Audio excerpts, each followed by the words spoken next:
Hello बच्चों, हम पढ़ रहे हैं कक्षा 9वीं सामाजिक विज्ञान में लोकतांत्रिक राजनीति, जो कि कक्षा 9 के लिए राजनीति विज्ञान की पुस्तक है। इसका अध्याय 2 हम पढ़ रहे थे बच्चों, और इसके अध्याय 2 का अगला भाग हम आज पढ़ेंगे, और वह है भारतीय संविधान का निर्माण।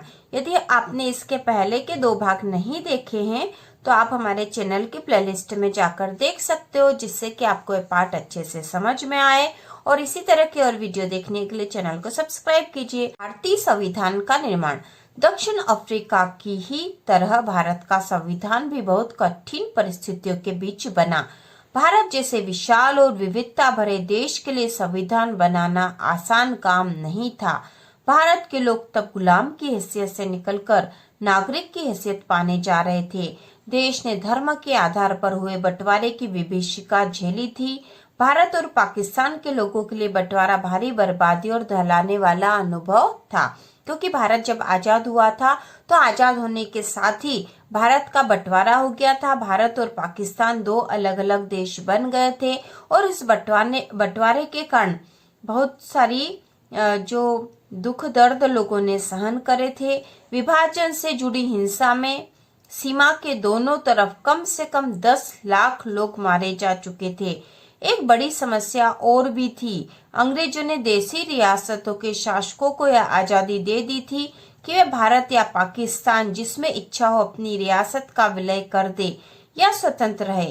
इन रियासतों का विलय मुश्किल और अनिश्चय भरा काम था। जब संविधान लिखा जा रहा था तब देश का भविष्य इतना सुरक्षित और चैन भरा नहीं लगता था जितना आज है। संविधान निर्माताओं को देश के वर्तमान और भविष्य की चिंता थी। तो उस समय ऐसी स्थिति थी। और यहाँ पर 2 महान व्यक्तियों के बारे में दे रखा है। तो पहले वल्लभ भाई पटेल, जिनका जन्म 1875 में हुआ था और मृत्यु जो है 1950 में। जन्म गुजरात, अंतरिम सरकार में गृह, सूचना एवं प्रसारण मंत्री, वकील और बारदोली किसान सत्याग्रह के नेता। भारतीय रियासतों के विलय में निर्णायक भूमिका, बाद में उप प्रधानमंत्री। तो इस प्रकार इनकी भूमिका थी सरदार वल्लभ भाई पटेल की। और जो यहाँ पे जो नाम आया है बारदोली किसान सत्याग्रह, तो बारदोली किसान सत्याग्रह के समय इन्हें सरदार की उपाधि दी गई थी। उसके बाद यहाँ पर है सरोजिनी नायडू, जन्म 1879 और 1949 में इनकी मृत्यु बताई गई है। यहाँ पे जन्म है आंध्र प्रदेश। कवयित्री, लेखिका और राजनीतिक कार्यकर्ता, कांग्रेस की अग्रणी महिला नेता, बाद में उत्तर प्रदेश की राज्यपाल। ठीक है बच्चों, तो अब हम आगे पढ़ेंगे संविधान निर्माण का रास्ता। तो आखिर संविधान निर्माण किस तरह से किया गया। सारी मुश्किलों के बावजूद भारतीय संविधान निर्माताओं को एक बड़ा लाभ था। दक्षिण अफ्रीका में जिस तरह संविधान निर्माण के दौर में ही सारी बातों पर सहमति बनानी पड़ी, वैसी स्थिति उस समय के भारत में नहीं थी। भारत में आजादी की लड़ाई के दौरान ही लोकतंत्र समेत अधिकांश बुनियादी बातों पर राष्ट्रीय सहमति बनाने का काम हो चुका था। तो जब आजादी की लड़ाई चल रही थी, उसी समय या उस वक्त के दौरान ही लोकतंत्र समेत बुनियादी बातों पर राष्ट्रीय सहमति बन चुकी थी। हमारा राष्ट्रीय आंदोलन सिर्फ एक विदेशी सत्ता के खिलाफ संघर्ष भर नहीं था। यह न केवल अपने समाज को फिर से जगाने का, वरन अपने समाज और राजनीति को बदलने और नए सिरे से गढ़ने का आंदोलन भी था। आजादी के बाद भारत को किस रास्ते पर चलना चाहिए, इसे लेकर आजादी के संघर्ष के दौरान भी तीखे मतभेद थे। ऐसे कुछ मतभेद अब तक भी बने हुए हैं, पर कुछ बुनियादी विचारों पर लगभग सभी लोगों की सहमति कायम हो चुकी थी। तो उस समय बहुत सी बुनियादी बातों पर सहमति बन चुकी थी, कुछ बातों पर बहस जारी थी। तो 1928 में ही मोतीलाल नेहरू और कांग्रेस के 8 अन्य नेताओं ने भारत का एक संविधान लिखा था। कब लिखा था? शुरुआत में 1928 में मोतीलाल नेहरू और कांग्रेस के 8 अन्य नेताओं ने भारत का एक संविधान लिखा था। 1931 में कराची में हुए भारतीय राष्ट्रीय कांग्रेस के अधिवेशन में एक प्रस्ताव में यह रूपरेखा रखी गई थी कि आजाद भारत का संविधान कैसा होगा। इन दोनों ही दस्तावेजों में स्वतंत्र भारत के संविधान में सार्वभौम वयस्क मताधिकार, स्वतंत्रता और समानता का अधिकार और अल्पसंख्यकों के अधिकारों की रक्षा की बात कही गई थी।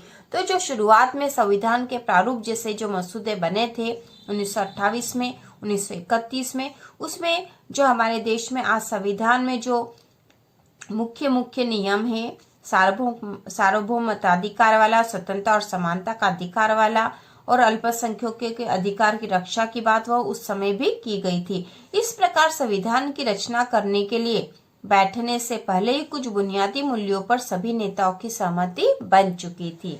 औपनिवेशिक शासन की राजनीतिक संस्था और व्यवस्थाओं को जानने समझने से भी नई राजनीतिक संस्थाओं का स्वरूप तय करने में मदद मिली।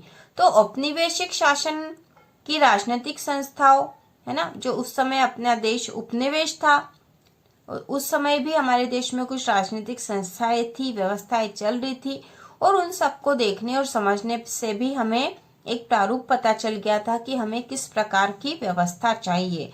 अंग्रेजी हुकूमत ने बहुत कम लोगों को वोट का अधिकार दिया था।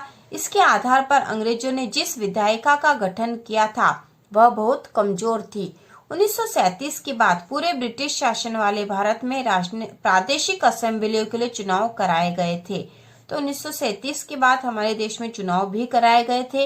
इनमें बनी सरकारें पूरी तरह लोकतांत्रिक नहीं थी, पर विधानसभाओं में जाने और काम करने का अनुभव तब बहुत लाभदायक हुआ, क्योंकि इन्हीं भारतीय लोगों को अपनी संस्थाएं और व्यवस्थाएं बनानी थी।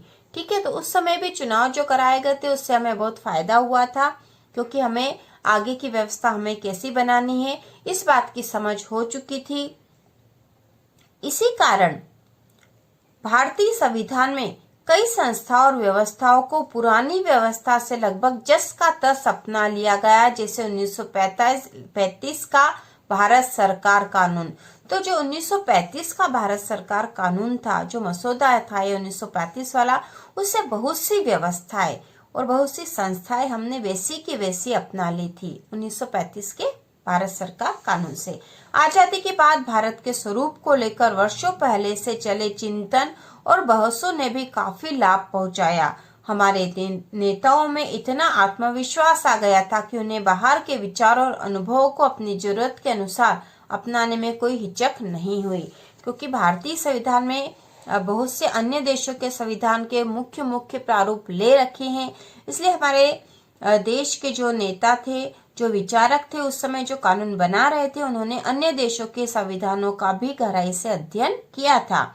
हमारे अनेक नेता फ्रांसीसी क्रांति के आदर्शों, ब्रिटेन के संसदीय लोकतंत्र के कामकाज और अमेरिका के अधिकारों की सूची से काफी प्रभावित थे।